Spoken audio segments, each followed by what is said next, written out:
Forest के environment को अपनी सेंसेस में एब्जॉर्ब किया जाता है।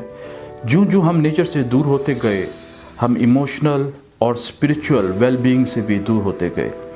ज़िंदगी का बेशतर हिस्सा कंक्रीट और लोहे के बने हुए घरों, दफ्तरों, फैक्ट्रियों में गुजारते गुजारते हम मसनूई ज़िंदगी के इतने आदी हो गए हैं कि हम फितरत को मुकम्मल तौर पर भूल चुके हैं। अपने आप को नेचर से रीइंट्रोड्यूस कराएं। ये बहुत रिलैक्सिंग, रिफ़्रेशिंग, बहुत सपोर्टिव और बहुत एंगेजिंग होती है।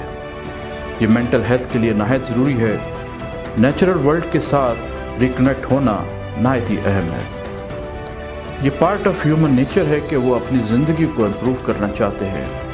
अल्लाह ताला की बनाई हुई नेचुरल वर्ल्ड में वक्त गुजार कर आप इसे बेहतर कर सकते हैं। साइंटिफिकली प्रूवन है कि जब आप नेचर में होते हैं तो आपका दिमाग मुख्तलिफ तरीके से भी